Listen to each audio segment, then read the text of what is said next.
Hi friends, मी प्रशांत टकणे प्रशांत क्लासेसमध्ये विद्यार्थी मित्रांनो आपलं पुन्हा एकदा मनपूर्वक स्वागत करतो। आजचा जो आपला विषय आहे पेपर क्रमांक 5 आणि आज आपण ऑक्टोबर 2021 मध्ये झालेली ज्या प्रश्नपत्रिका आहे त्याच्यातील आपण पेपर क्रमांक 5 विषय आज डिस्कशन्स करणार आहोत। तुम्ही जर माझ्या चॅनलला नवीन असाल तर माझं चॅनल नक्की सबस्क्राइब करा, बेल आयकॉनला क्लिक करा जेणेकरून माझे नवनवीन व्हिडिओज तुमच्यापर्यंत पोहोचतील। मित्रांनो, पेपर क्रमांक 5 मध्ये मी तुम्हाला प्रश्नपत्रिकेच्या स्वरूपामध्ये नक्की आपला फॉर्मॅट कशा पद्धतीचा असतो हे मी तुम्हाला त्यामध्ये सांगितलं। तर याच्यामध्ये जो विभाग 1 असतो, विभाग 1 मध्ये तुम्हाला रिकाम्या जागा दिलेल्या असतात, जोड्या लावा दिलेल्या असतात आणि चुकी बरोबर दिलेल्या असतात। हा झाला तुमचा प्रश्न क्रमांक 1 विभाग 1 मध्ये। हा तुम्हाला कंपल्सरी सोडवायचा असतो, पण त्याच्यानंतर जो तुमचा टॉपिक असतो प्रश्नांच्या स्वरूपामध्ये प्रश्न क्रमांक 2, 3, 4 आणि 5। मग याच्यामध्ये तुम्हाला प्रश्न क्रमांक 2 मध्ये अ आणि ब असा एक प्रश्न असणार, प्रश्न क्रमांक 3 मध्ये तुम्हाला अ आणि ब असा एक प्रश्न असणार, प्रश्न क्रमांक 4 मध्ये तुम्हाला अ आणि ब असा एक प्रश्न असणार, प्रश्न क्रमांक 5 मध्ये तुम्हाला अ आणि ब असा एक प्रश्न असेल आणि प्रश्न क्रमांक 6, 7 आणि 8 हे तुम्हाला विभाग 2 मध्ये दिलेले असतात। ते सविस्तर पद्धतीचे प्रश्न असतात किंवा टिपाल या स्वरूपात त्या ठिकाणी तुम्हाला प्रश्न येतात। पण आपल्याला विभाग 1 मध्ये फक्त प्रश्न क्रमांक 1 पासून ते 5 पर्यंत असतं, पण प्रश्न क्रमांक 1 जो असतो तो तुम्हाला कंपल्सरी असतो। प्रश्न क्रमांक 2, 3, 4 आणि 5 पर्यंत जे काही तुम्हाला प्रश्न विचारले जातात हे प्रश्न सगळे तुम्हाला सविस्तर स्वरूपामध्ये असतात। 7 मार्कांसाठी तुम्हाला ते प्रश्न येतात, म्हणजे प्रश्न क्रमांक 2 अ 7 मार्कासाठी 7 मार्क्ससाठी आणि प्रश्न क्रमांक 2 ब 7 मार्क्ससाठी। जर आपण असं यांचं कॅल्क्युलेशन्स केलं तर 14 मार्क त्या ठिकाणी होतात। असे तुम्हाला प्रश्न क्रमांक 2, 3, 4 आणि 5 जे दिलेले असतात त्याच्यापैकी तुम्हाला फक्त कोणतेही किती सोडवायचे आहे? 3 सोडवायचे। म्हणजे प्रश्न क्रमांक 2 पासून ते 5 पर्यंत तुम्हाला कोणतेही 3 प्रश्न सोडवायचे आहेत। पण आता इथे सोडवत असताना सगळ्यात महत्त्वाची गोष्ट लक्षात घ्या की आपल्याला प्रश्न क्रमांक 2 म्हणजे हा तुमचा 1 झाला पूर्ण अ आणि ब, प्रश्न क्रमांक 3 हा तुमचा अ आणि ब असा सेक्शन तुम्हाला त्या ठिकाणी सोडवायचा असतो। असे तुम्हाला कोणतेही 3 प्रश्न त्या ठिकाणी सोडवायचे, ही गोष्ट लक्षात घ्या। हा एक महत्त्वाचा पॅटर्न असतो परीक्षेमध्ये, कारण आपल्याला बहुतेक विद्यार्थ्यांना ही गोष्ट त्या ठिकाणी लक्षात येत नाही। त्याच्यामुळे आपल्याला कोणतेही 3 प्रश्न सोडवायचे। आता या प्रश्नपत्रिकेमध्ये आपल्याला जी ऑक्टोबर 2021 ला झालेली सहकारी कायदे आणि इतर कायद्यांच्या संदर्भातील विभाग 1 जो आपला विभाग 1 आहे, त्या विभाग 1 मधला आज आपण प्रश्न क्रमांक 2 त्याच्यातला अ आणि ब डिस्कस करणार आहोत।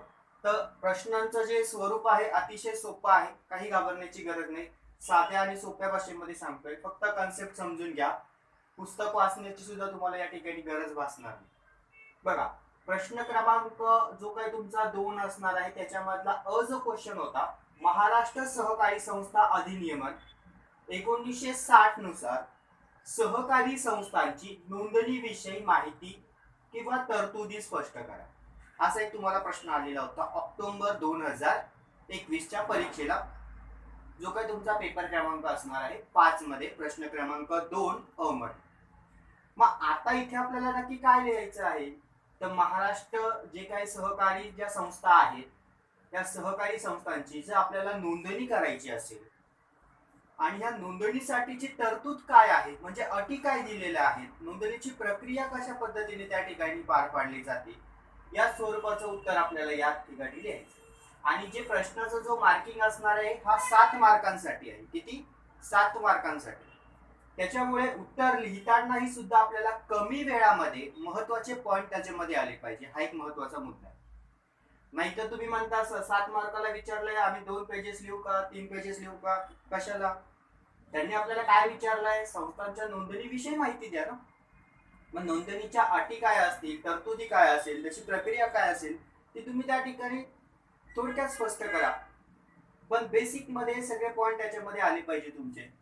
आता यामध्ये बघा, संस्थांची नोंदणी का करावी लागते आपल्याला, पहिला हा मुद्दा समजून घेणं गरजेचं आहे। आता आपण सहकारी संस्था म्हणजे काय हो?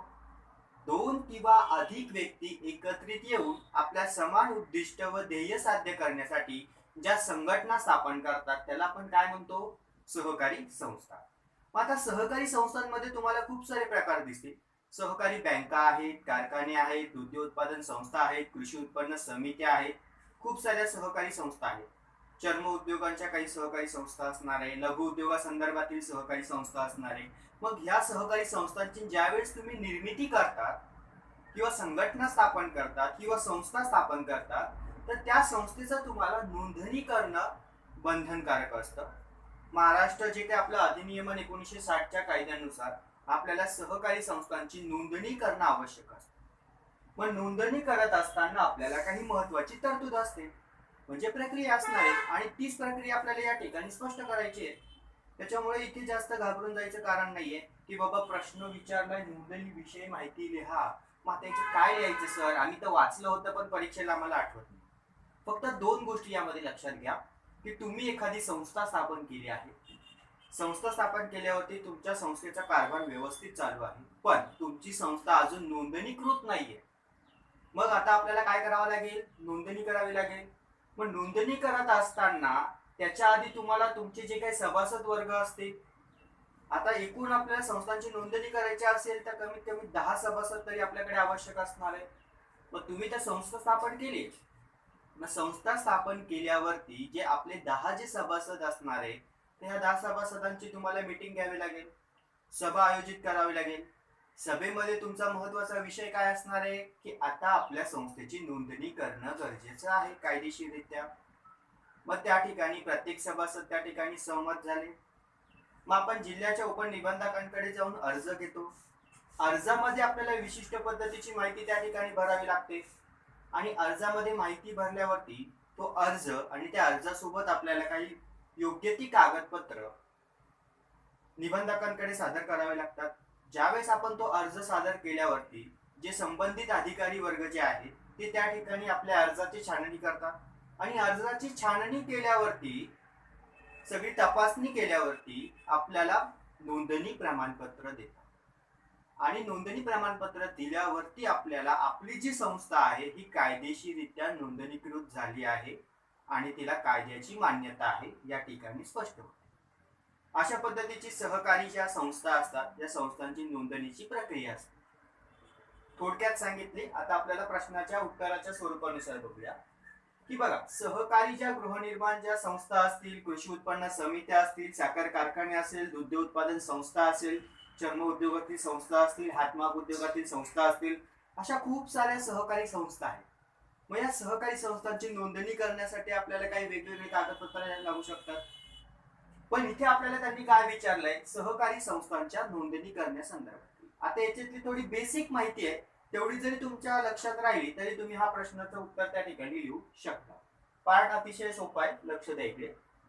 पहिली जी याच्यामध्ये जी तरतूद आपली असणार आहे, सगळ्यात महत्वाची म्हणजे काय तरतूद आहे याच्यामध्ये की आपल्याला संस्थांची नोंदणी करायची आहे. मग आता नोंदणी करत असताना आपल्याकडे वेगवेगळ्या कुटुंबातील कमीत कमी किती लोक पाहिजे, 10 व्यक्ती. कमीत कमी 10 व्यक्ती आपल्याला त्या ठिकाणी असणं गरजेचं आहे. त्यानंतर ती व्यक्ती संस्थेचे सभासदत्व पात्र असणं आवश्यक आहे. म्हणजे अशी कोणतीही 10 लोक गोळा करून आणायची का, चला आमच्या संस्थेची नोंदणी करायची आहे, चला तुमच्या सह्या द्या, तुमचे डॉक्युमेंटेशन द्या, तुमचा व्यवसाय काय आहे सगळं आम्ही अर्जामध्ये भरतो, तुम्ही आमच्या संस्थेचे सभासदत्व. पण ती व्यक्ती आपल्या संस्थेची सभासदत्व होण्यासाठी पात्रता तिच्याकडे असणं आवश्यक आहे. म्हणून या ठिकाणी नोंदणी करत असताना ह्या गोष्टीच्या माहिती त्या ठिकाणी आवश्यक असते. पुढे मर्यादित संस्था स्थापन करावयाच्या असल्यास, मर्यादित संस्था जर तुम्हाला त्या ठिकाणी स्थापन करावयाच्या असल्यास तर त्या ठिकाणी ती जी काही व्यक्ती असणार आहे, ती जे काही सभासद असणार आहे, तो सभासद त्या ठिकाणी त्या एकाच गावातील किंवा गटातील किंवा त्या जो काही विभाग असेल त्या विभागातील राहणारा असावा. जर तुम्हाला संस्थांची त्या ठिकाणी स्थापना करायची आहे मर्यादित संस्थांच्या संदर्भातली, तर जो काही तुमचा सभासद वर्ग असेल ना, तो सभासद वर्ग तुमच्या गावामध्येच राहणारा असावा किंवा तुमच्याच गटामध्ये राहणारा असावा. पुढे फेडरल अथवा सहकारी संघ जर तुम्हाला त्या ठिकाणी स्थापन करायचं असेल तर त्याच्यासाठी तुम्हाला कमीत कमी 5 नोंदविलेल्या संघीय संस्थेचे सभासद असणं गरजेचं आहे. हे कशाच्या संदर्भात सांगतोय, नोंदणीच्या संदर्भात. म्हणजे आपल्याला संस्थांच्या नोंदण्या करायच्या आहेत तर कोणकोणत्या संस्था आहेत त्याची मी तुम्हाला बेसिक माहिती या ठिकाणी दिलेली आहे. की जे फेडरल किंवा अथवा सहकारी जे संघ असतात, जर तुम्हाला यांची नोंदणी करायची असेल तर कमीत कमी तुम्हाला इथे किती असणं गरजेचे आहे सभासद? 5 सभासद गरजेचे असणार आहे. पण कोणते? संघीय संस्थेचे सभासद असणं गरजेचे आहे. जर इतर कोणत्या ज्या संघीय संस्था असतील त्यांचे तुम्हाला 5 सभासद त्या ठिकाणी घेणं आवश्यक असणार आहे. उपसिंचन संस्था जर तुम्हाला त्या ठिकाणी स्थापन करायची असेल तर कमीत कमी 5 सभासद त्या ठिकाणी आवश्यक आहे. ही बेसिक माहिती आहे, तरतुदीमध्ये त्यांनी आपल्याला दिलेली आहे नोंदणीच्या संदर्भात. पुढे संस्थांनी आपल्या जे काही संस्थेच्या नावाच्या शेवटी मर्यादित अथवा अमर्यादित असा शब्द त्या ठिकाणी लावणं गरजेचं आहे. त्याच्यावरून आपल्याला काय कळतं की सभासदत्वांचं दायित्व काय आहे. आता हे आपण थोडक्यात बघितलं सहकारी संस्थांच्या नोंदणीसाठी की कोणकोणत्या संस्थांची जर आपल्याला नोंदणी करायची असेल तर त्याच्यासाठी सभासद किती लागतात. आता एक सगळ्यात महत्वाची गोष्ट या ठिकाणी लक्षात घ्या. नोंदणी करायची आहे तर नोंदणीसाठी आपल्याला सगळ्यात महत्वाचं काय लागणार हो? अर्ज. बरोबर. मग आता ह्या अर्जामध्ये कोणकोणत्या महत्वाच्या गोष्टी असतात तर बघा, संस्थेचं नाव असतं, पत्ता असतो, व्यवसाय असतो, त्याच्यानंतर संस्थेचा महत्वाचा उद्देश काय असणार आहे, कार्यक्षेत्र कुठे आहे त्यांचं, प्रारंभिक खर्च किती झाला आहे, तुम्ही संस्था स्थापन केल्यापासूनचा खर्च तर नोंदणी करेपर्यंतचा खर्च, त्याच्यानंतर त्या ठिकाणी प्रवर्तक सभासद यांची नावं त्या ठिकाणी असणं गरजेचं आहे. म्हणजे जो तुमचा मुख्य प्रवर्तक असेल आणि जे काही सभासद असतील त्यांचे नाव, त्यांचा पत्ता, त्यांचा व्यवसाय, संस्थेच्या संदर्भातील भांडवल, संस्थेचं कार्य कोणत्या पद्धतीचं आहे, सेवाभावी संस्था आहे की नफा देण्याच्या हेतूने संस्था स्थापन करणार आहात, याची संपूर्ण माहिती तुम्हाला त्या अर्जामध्ये देणं बंधनकारक असतं. कशासाठी? कारण आपल्याला संस्थांची नोंदणी करायची आहे म्हणून. आता पुढचा जो मुद्दा आपल्याला दिलेला आहे कागदपत्र. मग आता अर्जासोबत आपल्याला कागदपत्र जोडावे लागतील ना. मग आता कागदपत्र आपल्याला जोडणं त्या ठिकाणी गरजेचं आहे. एक बेसिक कागदपत्र जे तुम्हाला माहिती असावे. प्रत्येक संस्थेसाठी वेगवेगळे काही ठिकाणी आपल्याला कागदपत्र लागू शकतात, ज्या पद्धतीने जो संस्थेचा प्रकार असेल, कार्यक्षेत्र असेल त्यानुसार. पण एक बेसिक कागदपत्र जे आपल्याला प्रत्येक संस्थेसाठी आवश्यक असतात ते मी या ठिकाणी घेतलेले आहे. पहिला जो असणार आहे सभासदांची यादी. कारण आपल्याला संस्थांची नोंदणी करायची आहे तर सभासदांची यादी त्या ठिकाणी देणं गरजेचं आहे. दुसरा असणार आहे उपविधीची प्रत. उपविधीची प्रत म्हणजे काय की आपली जी संस्था आहे, जी आपण संस्था स्थापन केली आहे, जे संस्थेची आपण आता नोंदणी करायला जाणार आहोत, त्या संस्थेचे नियम काय आहे, कामकाजाविषयी काय तुम्ही नियम ठरवलेले आहे, सभासदांविषयी काय नियम ठरवलेले आहेत, कर्मचाऱ्यांविषयी काय नियम आहेत, संचालक मंडळांविषयी काय नियम आहे, व्यवस्थापक मंडळांविषयी काय नियम असणार आहे, सभेच्या संदर्भात काय नियम तुम्ही घेतलेले, लाभांशाच्या संदर्भात कोणते नियम त्या ठिकाणी लागू केलेले, या संपूर्ण घटकांची माहिती तुम्हाला त्या उपविधीच्या नियमामध्ये, तरतुदीमध्ये संस्थेच्या कामकाजाविषयी आणि व्यवस्थापकाविषयी संपूर्ण माहिती तुम्हाला त्या उपविधीच्या 4 प्रती तुम्हाला त्या ठिकाणी देणं बंधनकारक असतं. नोंदणी प्रमाणपत्र मिळवण्यासाठी अर्जामध्ये त्या गोष्टींचा उल्लेख करणं त्या ठिकाणी गरजेचं असतं. पॉइंट आला व्यवस्थित लक्षात. पुढचा मुद्दा बघा, तलाट्यांचा दाखला तुम्हाला त्या ठिकाणी घ्यावा लागतो. जी काही तुमची जमीन असेल त्या संदर्भातील मालकी हक्क कोणाचा आहे, काय आहे, या संदर्भातील माहिती. त्यानंतर प्रकल्प अहवाल. तुमचं जी काही संस्था असणार आहे तिचा व्यवसाय काय आहे, तिचं क्षेत्र काय असणार आहे, तिची मर्यादा काय असणार आहे, सभासद संख्या किती असणार आहे, या संपूर्ण घटकांची माहिती त्या ठिकाणी आपल्याला देणं बंधनकारक असतं. जागेचा न हरकतीचा दाखला त्या ठिकाणी तुम्हाला देणं बंधनकारक असतं. त्याच्यानंतर तुम्हाला या ठिकाणी इतिवृत्त. आता तुम्ही म्हणाल सर इतिवृत्त लेखन कसं काय असणार आहे. बघा, आपण ज्यावेळेस सभा आयोजित केली होती, आपल्याला नोंदणी करायची आहे, तर त्याच्यासाठी आपण 10 जे काही आपले सभासद मेंबर असणार आहे त्यांची आपण प्राथमिक जी सभा आयोजित केली होती, तर या सभेमध्ये तुम्ही इतिवृत्त लेखन लिहिणं गरजेचं आहे. म्हणजे आपण ज्या संस्थेची नोंदणी करायला जाणार आहोत तर त्या संदर्भातील माहिती सभासदांना तर असणं आवश्यक आहे. मग त्या सभासदांचं आपल्याला मत जाणून घ्यायचं आहे. एखादा सभासद म्हटला की नाही मला हे पटत नाहीये किंवा तुमची फ्रॉड करणारी संस्था असणार आहे, तर त्या ठिकाणी नोंदणी करण्यासंदर्भात अडचणी निर्माण होऊ शकतात. म्हणून आपल्याला प्रत्येक जी काही संस्था असणार आहे ते संस्थेची नोंदणी करायची असेल तर त्याच्या आधी आपल्या सभासदांचं मत त्या ठिकाणी जाणून घेणं गरजेचं आहे, त्यांची सहमती त्या ठिकाणी जाणून घेणं गरजेचं आहे. म्हणून याच्यासाठी आपल्याला पहिली ती सभा बोलवावी लागते. सभेमध्ये सगळ्या महत्वाचे मुद्दे त्या ठिकाणी मंजूर करून घ्यावे लागतात. सर्वांना मान्य आहे किंवा नाही त्यांची सहमती घ्यावी लागते. मग त्याच्यावरती आपल्याला सभेमध्ये झालेल्या कामकाजाच्या संदर्भातील, गणसंख्येच्या संदर्भातील, जो प्रस्ताव तुम्ही त्या ठिकाणी मांडलाय तो ठराव झालेला आहे का नाही या संदर्भातील संपूर्ण माहिती आपल्याला इतिवृत्ताच्या लेखनामध्ये लिहिणं गरजेचं असतं. म्हणून आपल्याला संस्थेच्या नोंदणी जे काही आपण अर्ज देत असतो त्या अर्जासंदर्भात आपल्याला इतिवृत्ताची प्रत त्या ठिकाणी देणं बंधनकारक असतं. आणि बाकीचे जे काही इतर कागदपत्र जे असतात संस्थेच्या संदर्भातील, बँकेचे तुमचे जे खाते असतील त्याच्या संदर्भात असतं, भांडवलाच्या संदर्भात असतं, भागांची दर्शनी किंमत तुमची किती आहे त्याच्या संदर्भात असतं, असे वेगवेगळे कागदपत्र आहे. पण एक बेसिक थोडक्यात जे आपल्याला 7 मार्कांसाठी सफिशियंट आहे, कमी वेळामध्ये एवढे सगळे महत्वाचे बेसिक तुम्हाला त्या ठिकाणी लिहिणं गरजेचं असतं. असा जो आपला महत्वाचा प्रश्न असणार आहे पेपर क्रमांक 5 ऑक्टोबर 2021 प्रश्न क्रमांक 2 अ मध्ये आपल्याला हे या ठिकाणी प्रश्न आला होता आणि आपण हे त्याचं उत्तर बघितलं. आता आपण ब मध्ये जाऊया. म्हणजे प्रश्न क्रमांक 2 ब मधला एक प्रश्न आला होता तुम्हाला, तो पण 7च मार्कासाठी आहे. म्हणजे आज आपण फक्त 2 जे क्वेश्चन बघितले हे 14 मार्कांसाठी असणार आहे. अगदी सोप्या आणि साध्या भाषेत सांगतो, व्यवस्थितरित्या लक्ष द्या. बघा, आता कृषी उत्पन्न ज्या बाजार समिती असतात याच्यावरती आपल्याला प्रश्न आला होता. मग बाजार समितीचे अधिकार काय असणार आहे, कर्तव्य काय असणार आहे. आता बाजार समिती यांचं खऱ्या अर्थाने कामकाज काय असतं की जो शेतकरी वर्ग आहे या शेतकरी वर्गाने पिकवलेला जो काही माल असणार आहे, जी काही पीक असणार आहे त्यांची खरेदी विक्री करण्यासाठी जी त्या ठिकाणी समिती असते तिला आपण काय म्हणतो, बाजार समिती. मग ही जी बाजार समिती असणार आहे त्या बाजार समितीचे काही अधिकार आहे, काही हक्क आहे, काही जबाबदाऱ्या पण असतात, तेच आपल्याला यामध्ये लिहायचे. इथे जास्त काही लिहित बसू नका, फक्त काय विचारलंय, समितीचे अधिकार आणि कर्तव्य, बस.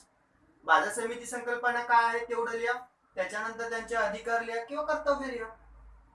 7 मार्कांसाठी प्रश्न आहे. इथे आपल्याला वेळ वाया घालवायची नाहीये. जेवढं महत्वाचं आणि मोजकच विचारलं आहे तीच त्या ठिकाणी लिहिणं अपेक्षित असतं.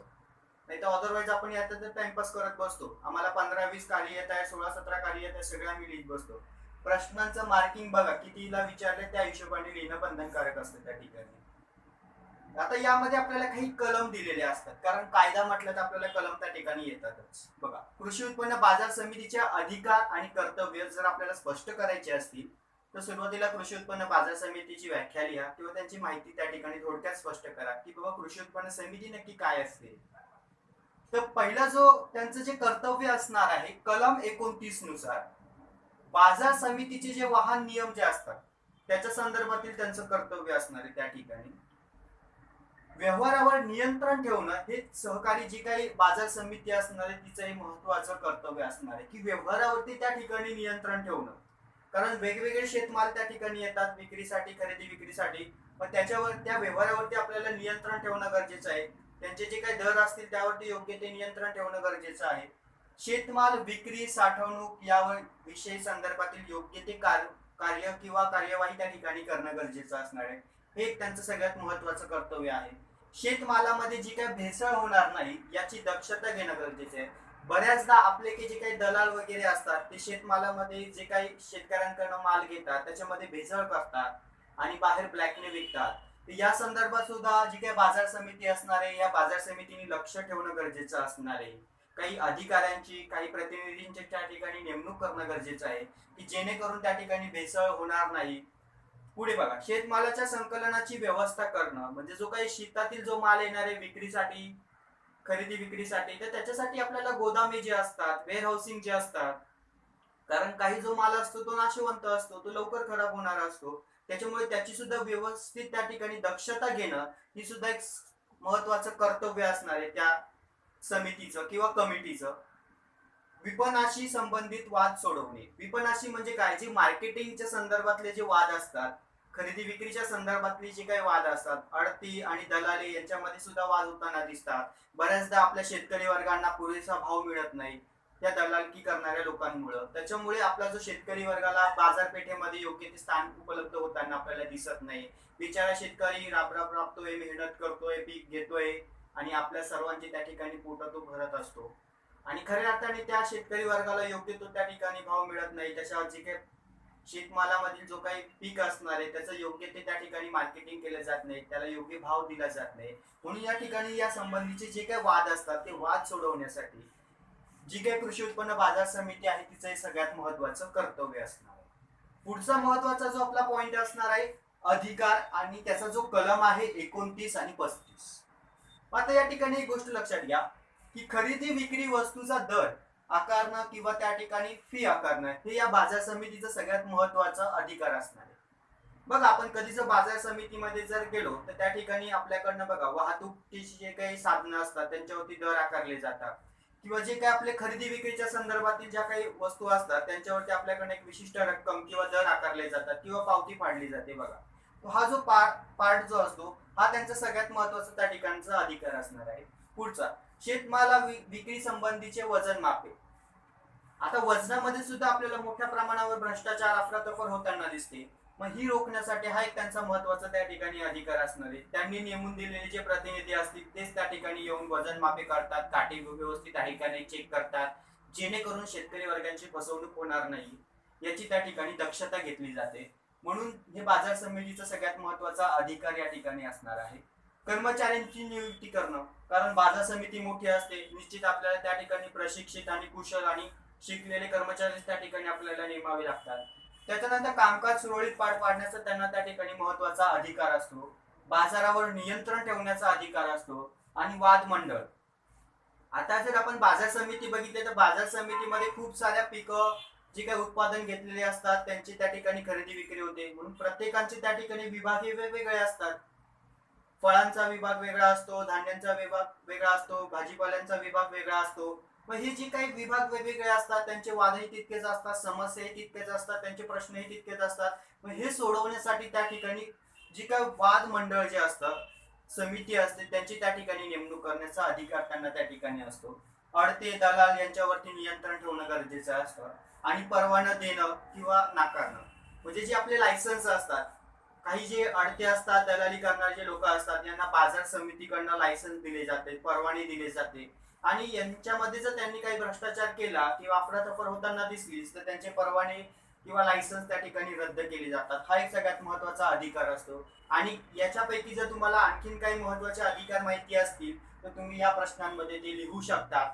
जे आपला प्रॅक्टिकली भाग असतो, आपल्या अवतीभोवती बाजार समित्या असतात, एकदा जर त्यांचं तुम्ही ऑब्झर्वेशन केलं, निरीक्षण केलं तर तुम्हाला ह्या गोष्टी या व्यवस्थित त्या ठिकाणी लक्षात येतात. असा हा बेसिक महत्वाचा प्रश्न तुम्हाला ऑक्टोबर 2021च्या परीक्षेला आला होता. प्रश्न क्रमांक 2 मध्ये पेपर क्रमांक 5 सहकाराचा कायदा आणि इतर कायद्यांमध्ये. ओके, समजले आजचे दोन महत्वाचे व्यवस्थित प्रश्न. अशा स्वरूपाचे आपण काही प्रश्न नेक्स्ट लेक्चरला घेऊन येणार आहोत. तुम्ही जर माझ्या चॅनलला नवीन असाल तर माझा चॅनल नक्की सबस्क्राईब करा, बेल आयकॉनला क्लिक करा जेणेकरून माझे नवनवीन व्हिडिओज तुमच्यापर्यंत पोहोचतील.